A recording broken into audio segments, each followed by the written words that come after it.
Juste un mot, parce que le sens vert a été primé, a été montré dans différents festivals. Est-ce que tu peux dire un mot de ces lieux-là, qui sont effectivement de niche et assez pointus, mais quand même des lieux pour faire...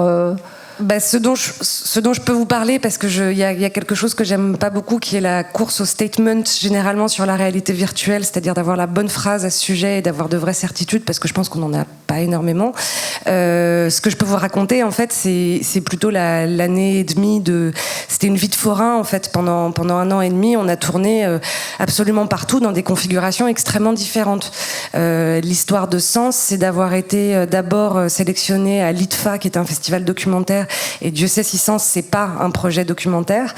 C'est un homme dans un univers en noir et blanc qui suit une flèche. C'est une quête métaphysique qui a pas grand-chose à voir avec l'écriture doc.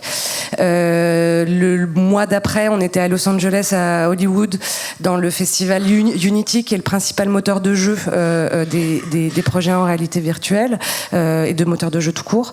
Donc on s'est retrouvé avec un projet conceptuel français à Hollywood. Le mois d'après, on était à Tribeca Film Festival à New York.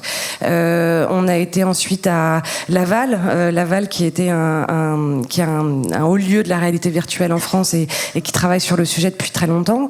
On s'est retrouvé le mois d'après à Cannes, donc là c'était le public du cinéma.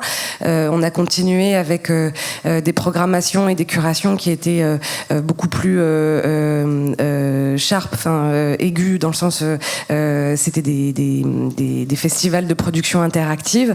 En gros, on a eu à peu près tout le panel, ça et plus le salon du livre, etc. On a rencontré à peu près toutes les disciplines possibles. Après, je dois dire que le fait qu'on ait réuni tout ça, ça n'a pas empêché que l'essentiel des enseignements qu'on a eus sur cette expérience-là venait des bêta-tests qu'on a fait. C'est-à-dire que c'est pas tant la reconnaissance à l'intérieur de festivals qui vous apporte, c'est plutôt le fait de s'être confronté. C'est pour ça que je dis que c'est une vie de forain, c'est que vous venez avec votre contenu, votre appareil pour aller faire tester aux gens directement, ce qui est un exercice extrêmement fatigant, mais la VR aujourd'hui doit se faire avec de la médiation. Cet exercice-là, c'est ce qui m'a appris le plus, en fait, là-dessus.